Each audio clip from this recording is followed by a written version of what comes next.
Hello friends, we are studying chapter 5th of our class 9th Science and CRT, that is the fundamental unit of life or the cell. Till now we have studied about the cell organelles named endoplasmic reticulum, Golgi apparatus and lysosomes. Now further we will study about vacuoles. So what are vacuoles? Vacuoles are storage sacs or the storage vesicles of the cell. तो जो vacuoles होते हैं वो cell में storage का काम करते हैं मेनली, और वो क्या स्टोर करते हैं? वाटर, पानी, cell sap, excretory products, resin, tannins, organic acids, कुछ प्रोटीन और बहुत कुछ. तो मेन जो चीज़ स्टोर करते हैं वो है वाटर और सेल सैप. सेल सैप मतलब हो सकता है सेल्फ का रिजर्व मटेरियल कुछ हो, ठीक है, कोई कलर हो, जैसे रबर होता है, रबर से जो हमको निकलता है वो सेल का सेल सैप होता है, उसी को हम फिर प्रोसेस करके रबर बनाते हैं. कुछ एक्सक्रीटरी प्रोडक्ट हो सकते हैं, ठीक है. एनिमल्स में जो वैक्यूल्स होता है वो स्मॉल साइज होता है, या तो एब्सेंट होता है या स्मॉल साइज होता है. लेकिन प्लांट सेल में वैक्यूल जो होता है वो प्लांट के सेल वॉल्यूम के अप टू 90%, 50 to 90% रेंज होता है, लेकिन up to 90% of the cell volume वो ऑक्यूपाई कर सकता है. प्लांट में क्या होता है? स्टोरेज ज़्यादा होता है, किसी किसी सेल्स में स्टोरेज उनका मेन फंक्शन होता है, तो उसमें वैक्यूल्स और भी लार्ज हो सकते हैं, अप टू 90% सेल वॉल्यूम वो ऑक्यूपाई कर सकते हैं. So in animal cells vacuoles are small sized, while in plant cells vacuole can occupy up to 90% of the cell volume. अब जब हम सॉल्यूशंस के बारे में पढ़े थे, आइसोटोनिक, हाइपोटोनिक, हाइपरटोनिक, और जब हमने बात किया था प्लाज्मोलाइसिस का, तो मैंने एक टर्म पढ़ा था टर्जिडिटी. टर्जिडिटी क्या होता है? वाटर जब किसी स्ट्रक्चर के अंदर होता है तो वो उस सेल के अंदर होता है, तो उस सेल को क्या बोलते हैं? Turgid cell. मीन्स वाटर उसमें भरा हुआ है. तो वैक्यूल होता है, तो वैक्यूल क्या स्टोर करता है? वाटर. तो वो क्या प्रोवाइड करता है? टर्जिडिटी. और टर्जिडिटी प्रोवाइड करेगा तो वैक्यूल का जो मेम्ब्रेन है तो वो उसको वापस एक काउंटर प्रेशर देगा, तो दोनों बैलेंस होंगे. तो एक रिजिडिटी मतलब ठोस, रिजिडिटी भी प्रोवाइड करता है सेल को. यहाँ पे एक पॉइंट नोट करने वाली ये बात है कि जो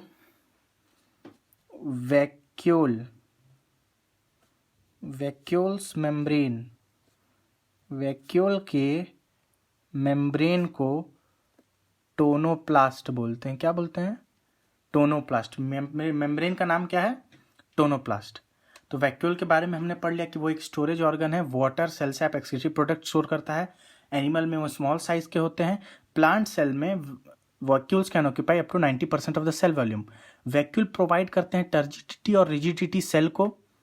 टर्जिडिटी मैंने पढ़ाया, किसी के अंदर, किसी भी स्ट्रक्चर के अंदर वाटर होगा तो वो क्या कहलाएगा? टर्जिड. वाटर का अमाउंट ज़्यादा होगा तो. अब फूड वैक्यूल, एक होता है फूड वैक्यूल. एक ऑर्गेनिज्म है, यूनिसेलुलर ऑर्गेनिज्म है, अमीबा. उसके अंदर फूड वैक्यूल कैसे फॉर्म होता है? जब वो किसी फूड को इनगल्फ करता है तो वो एक सैक में फूड को स्टोर होता है, तो उस सैक जो फूड स्टोर करता है उसको बोलते हैं फूड वैक्यूल. वैसे ही एक होता है कॉन्ट्रैक्टाइल वैक्यूल. पैरामीशियम एक ऑर्गेनिज्म है, उसमें होता है, क्या काम करता है? Osmo regulation. हमारे बॉडी में जो फंक्शन किडनी का है, किडनी का एक फंक्शन तो है एक्सक्रीशन, लेकिन मेन फंक्शन है osmo regulation. Excretion and osmo regulation means water salt balance. Body में वाटर का बैलेंस, सॉल्ट का बैलेंस बनाता है, ह्यूमन में किडनीज करती हैं. और पैरामीशियम में कौन सा स्ट्रक्चर करता है? Contractile vacuole. किसमें मदद करता है? Osmo regulation. मतलब बॉडी में वाटर बैलेंस और सॉल्ट कंसंट्रेशन उसका बैलेंस बनाता है, ठीक है. अब next cell organelle, the next cell organelle is mitochondria. Okay, mitochondria are the powerhouse of the cell. Powerhouse means जैसे हमारी लोकेलिटीज में पावर हाउस का क्या काम है? एनर्जी प्रोडक्शन, ठीक है. पावर हाउस का क्या काम होता है? एनर्जी प्रोडक्शन या एनर्जी ट्रांसफर. माइटोकॉन्ड्रिया का क्या यहां पर रोल है? इसका रोल है एनर्जी प्रोडक्शन का, या आप कह सकते हैं माइटोकॉन्ड्रिया सेल का चार्जर है या सेल का फर्नेंस है. वो क्या करता है? एनर्जी को प्रोड्यूस करता है. माइटोकॉन्ड्रिया डबल मेम्ब्रेन ऑर्गेनल है, ठीक है. माइटोकॉन्ड्रिया दो ही ऐसे ऑर्गेनल हैं जो डबल मेम्ब्रेन होते हैं, माइटोकॉन्ड्रिया और क्या? क्लोरोप्लास्ट और प्लास्टिड, उसके बारे में हम आगे पढ़ेंगे। तो माइटोकॉन्ड्रिया क्या है, power house of the cell है, डबल मेम्ब्रेन है। आउटर मेम्ब्रेन जो है उसमें पोर्स होते हैं बहुत सारे, जैसे न्यूक्लियस में हमने पढ़ा था, न्यूक्लियस के आउटर मेम्ब्रेन में पोर होता है, तो न्यूक्लियस के आउटर मेम्ब्रेन में पोर होता है। माइटोकॉन्ड्रिया के भी आउटर मेम्ब्रेन पोरस होता है और मोर परमिएबल, ज़्यादा पोर्स हैं, मतलब मूवमेंट ट्रांसफर ऑफ मटेरियल के लिए ज़्यादा स्पेस है, तो ये ज़्यादा परमिएबल हुआ। इनर मेम्ब्रेन में पोर्स कम होते हैं, या तो नहीं होते या होते भी हैं तो बहुत कम होते हैं, तो वो क्या होता है, लेस परमिएबल होता है as compare to outer membrane. Inner membrane में प्रोटीन्स ज़्यादा होते हैं। और एक और ख़ास बात होती है कि इनर मेम्ब्रेन में फोल्डिंग्स होती हैं, जैसे कि ये स्ट्रक्चर हम देखते हैं माइटोकॉन्ड्रिया का। This is the outer membrane, as you can see this is the outer membrane, this is the inner membrane, this is the outer membrane, this is the inner membrane. Now these are the foldings in the inner membrane. The foldings are known as crista. The foldings are known as crista. The liquid present inside the inner membrane, in the inner compartment, is known as matrix. The space is matrix. The space between outer membrane and inner membrane is intermembrane space या perimitochondrial space. Okay, outer membrane, inner membrane, Crysta, matrix, ठीक है, ये हो गया। अब जो ये folds होते हैं, क्रिस्टा का काम क्या होता है, ये सरफेस एरिया प्रोवाइड करते हैं। जैसे मैं क्या करूं कि एक सिंपल लाइन, इस पॉइंट से इस पॉइंट तक ये लाइन, इस पॉइंट से ये लाइन,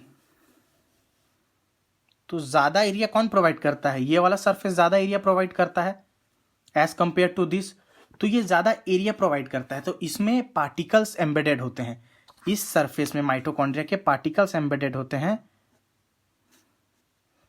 जिसको बोलते हैं F0 F1 particles.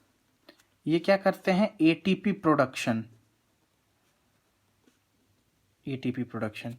ATP production, जो एटीपी है वो क्या होता है, adenosine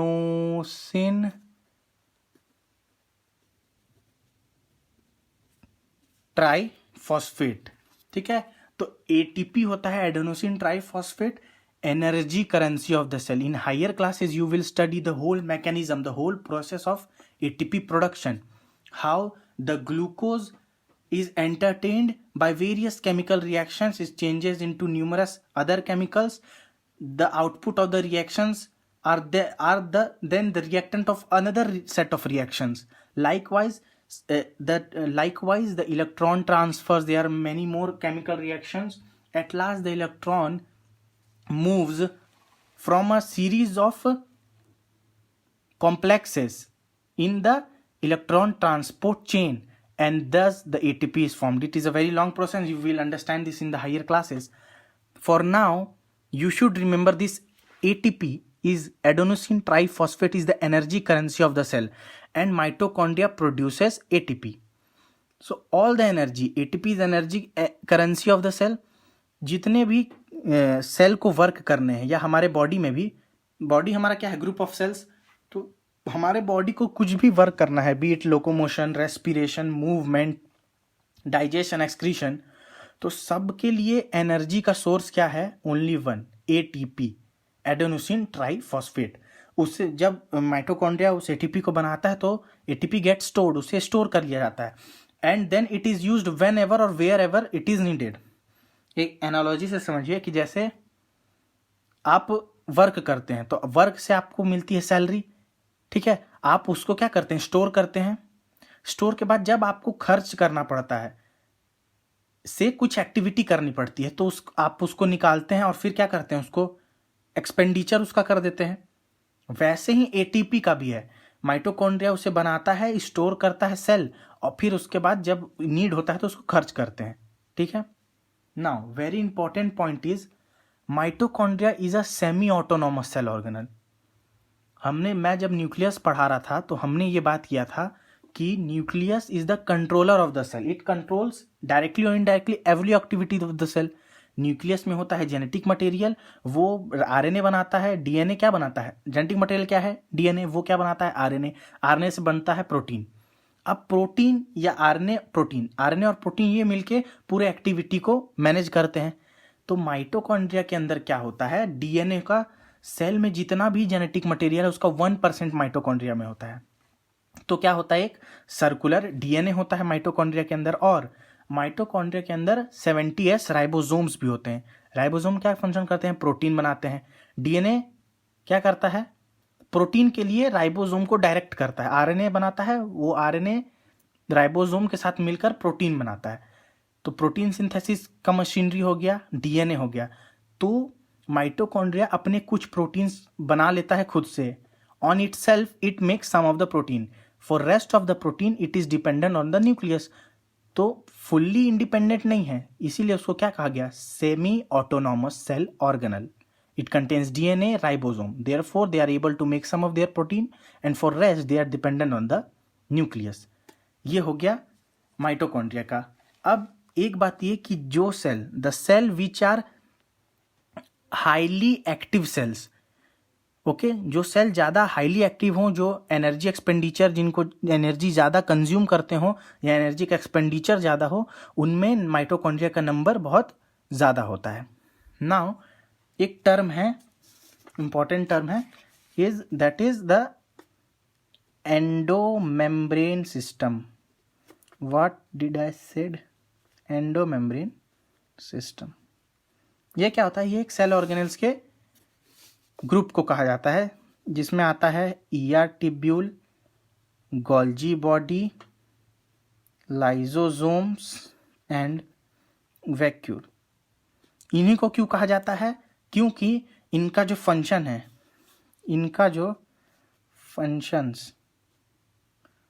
functions of all the above organelles